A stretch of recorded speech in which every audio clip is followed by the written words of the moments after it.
$126,700. That is the number I want to start with today. It's a very specific, somewhat random sounding number, isn't it? It is precise, yeah. But it's definitely not random. No, it is not. Because, according to the source we are analyzing today, a retired couple can bring in exactly $126,700 of income in 2025 and pay the federal government absolutely nothing. Zero tax. Right. And I don't mean, low tax. I mean filling out the 1040 and seeing a literal goose egg at the bottom. It sounds like a loophole, or maybe some sketchy offshore account scheme.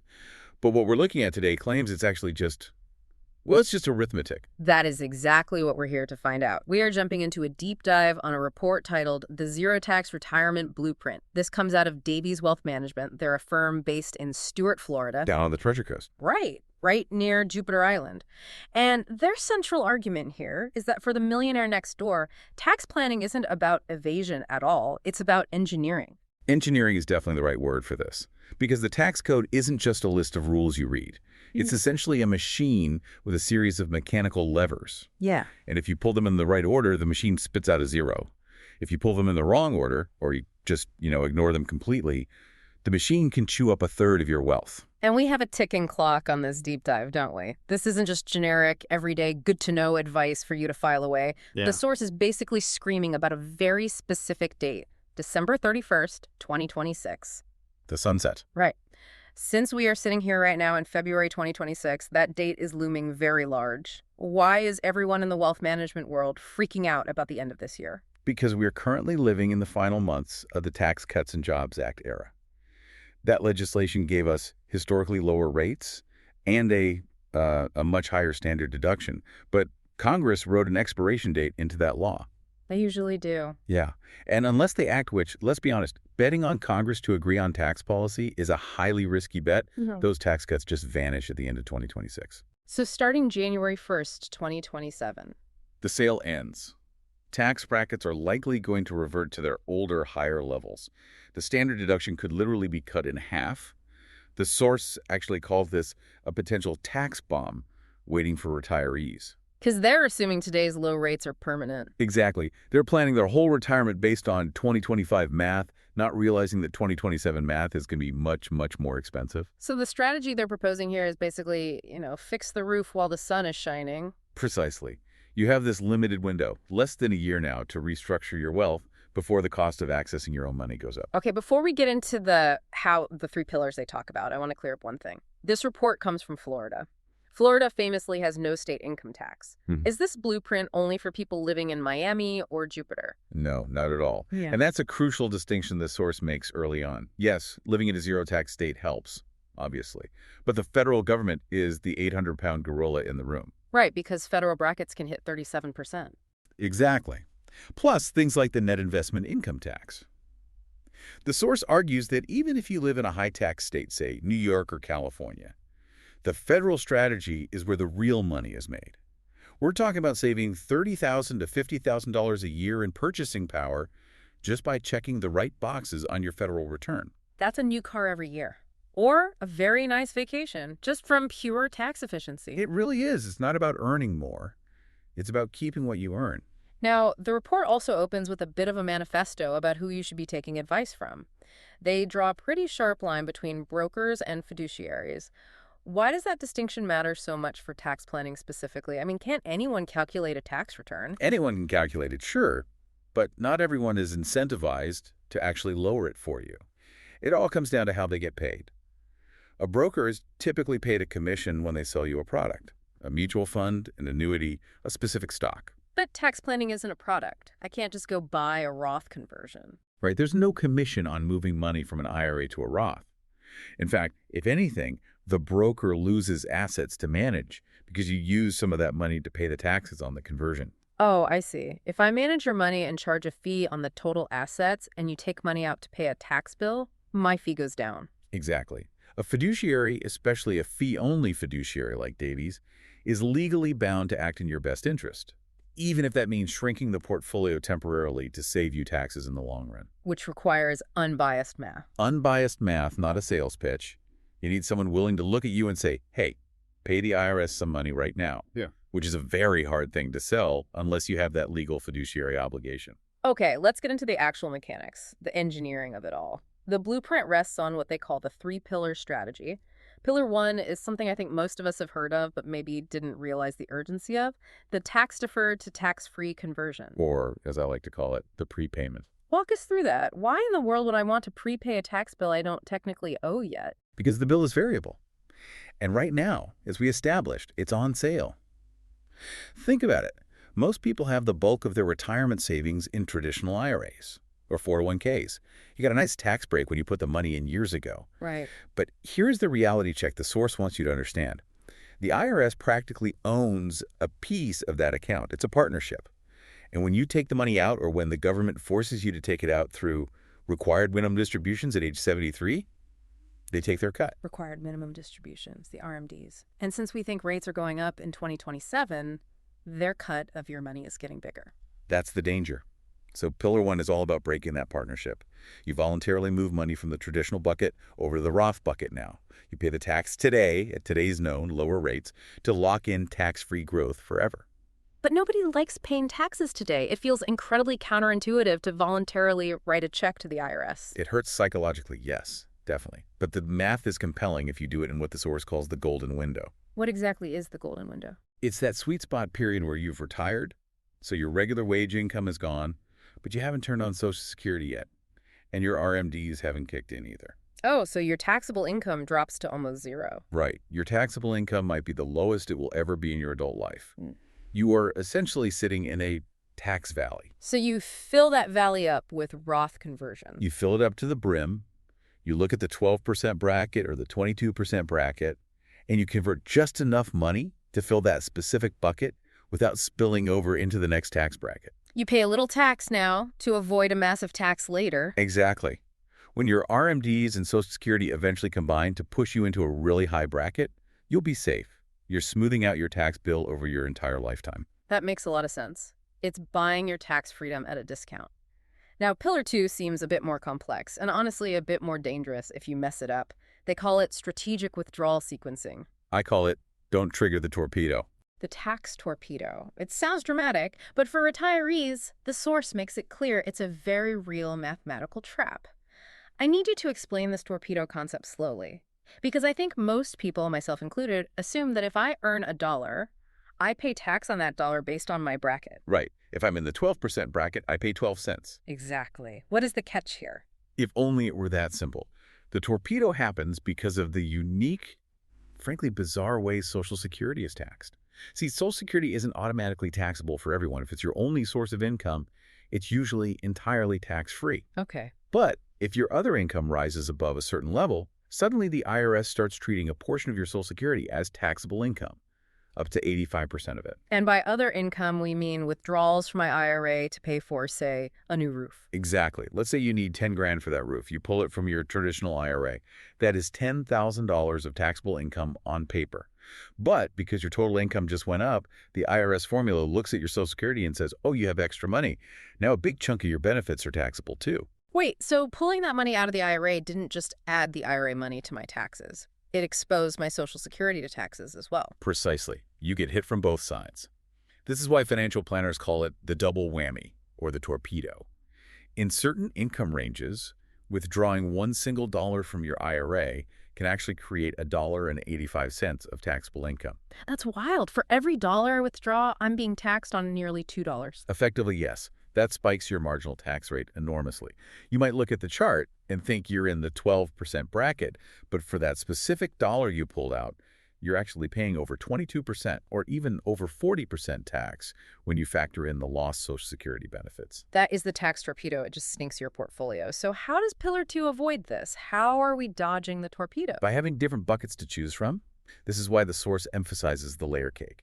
You need your taxable brokerage bucket, your Roth bucket, and your traditional bucket. Right. To avoid the torpedo, you might pull from the traditional IRA just enough to fill up your standard deduction, because that standard deduction is tax-free anyway.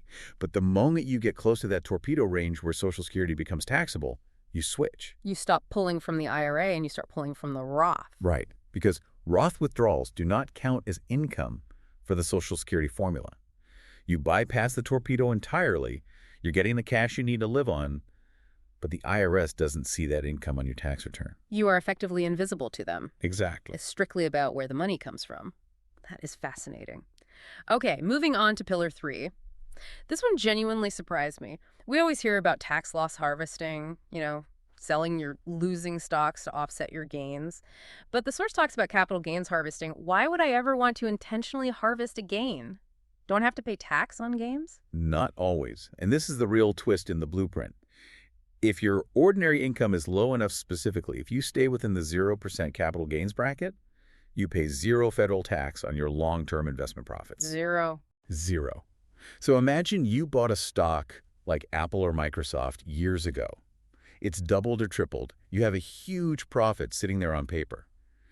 If you sell it while you are in this special low-income zone, the IRS lets you keep 100% of the profit. But then I've sold the stock. What if I still want to own Apple? What if I think it's going to go up even more? You turn right around and buy it back immediately.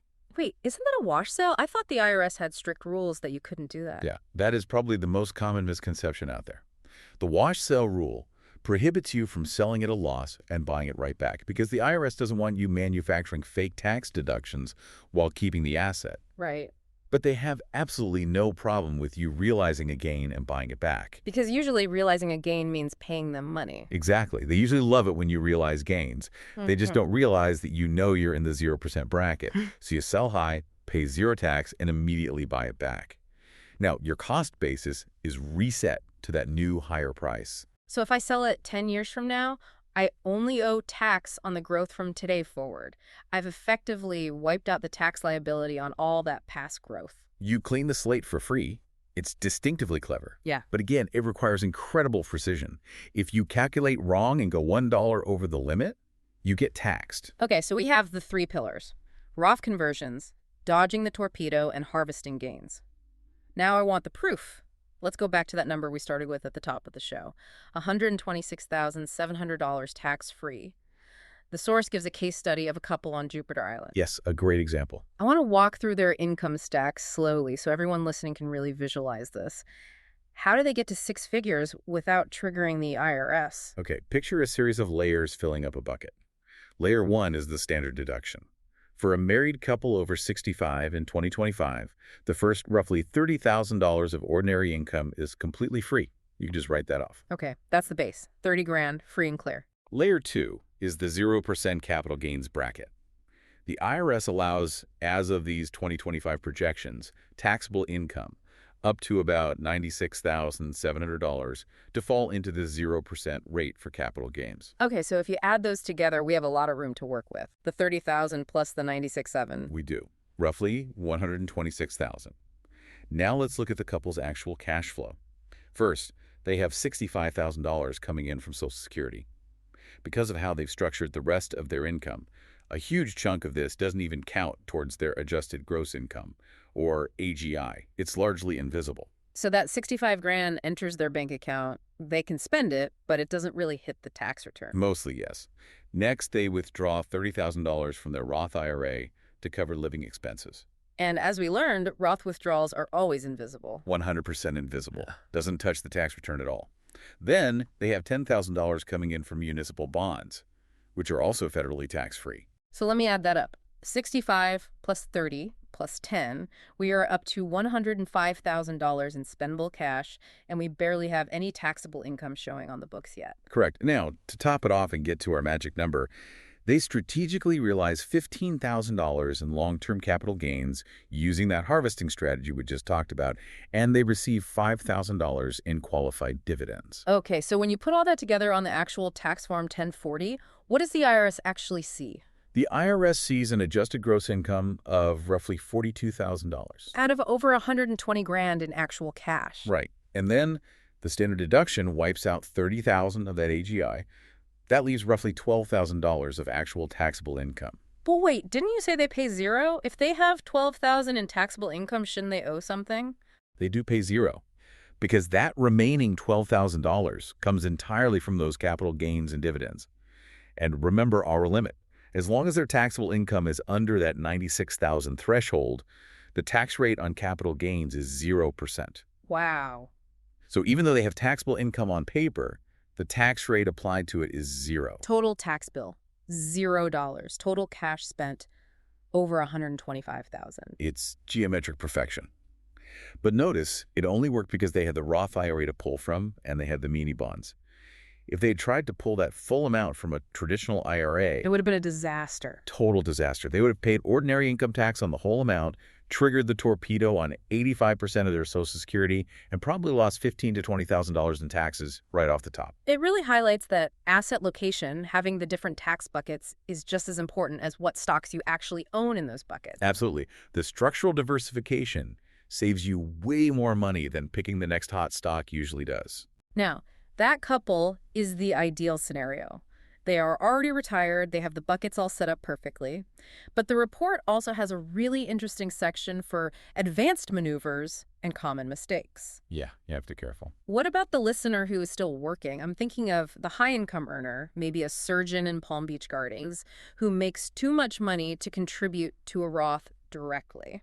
This is a very common problem for successful professionals. If you make over a certain amount, it's around $240,000 for a married couple. The IRS says you are forbidden from contributing to a Roth IRA.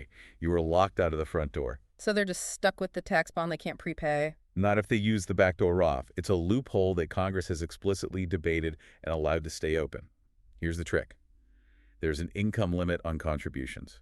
There is no income limit on conversions. Ah, so you go in through the back door. Exactly. You make a contribution to a traditional IRA, but you classify it as non-deductible on your taxes. You don't take the tax break up front. Then the very next day, you convert that exact money to a Roth. Since you didn't take a tax break on the way in, you don't owe tax on the conversion. You've effectively sidestepped the income limit entirely. That sounds almost too easy. Is there a catch? There is a massive catch. It's called the pro rata rule. And this is exactly where people get into trouble when they try to DIY this without a fiduciary. How does the pro rata rule work? Imagine you have a cup of coffee. That cup of coffee is your old, traditional IRA with pre-tax money in it, money you deducted years ago. Now you pour in some cream. That cream is your new after-tax contribution that you want to convert to a Roth. Once the cream is in the coffee, you can't just spoon the cream back out. It's all mixed together. That's a great visual. So if I try to convert just the new money, the cream. The IRS says, no, no, no. You have to convert a proportional amount of the whole mix. If 90% of your total IRA balances are pre-tax coffee, then 90% of your conversion is going to be taxable. You can't just isolate the clean money. So the backdoor Roth only works cleanly if you don't have other traditional IRAs just sitting around. Correct. Or if you can move those old IRAs into a current 401k to essentially hide them from the calculation. It gets technical, but the bottom line is do not attempt a backdoor Roth on your own if you have existing IRAs. You will step on a rake. Good to know. Another advanced strategy they mentioned was for the philanthropists listening, the QCD. Qualified charitable distributions. This is my absolute favorite tool for people who regularly give to charity or their church. Normally, you take money out of your IRA, you pay tax on it, and then you write a check to the charity. You might get a deduction, but it's messy, and it increases your adjusted gross income along the way. Right. With a QTD, you tell the IRA custodian to send the check directly to the charity. So it never even touches your personal bank account. Never. And because of that, it never shows up as income on your tax return. It lowers your AGI. And as we've learned, a lower AGI means lower potential Medicare premiums and less tax on your Social Security.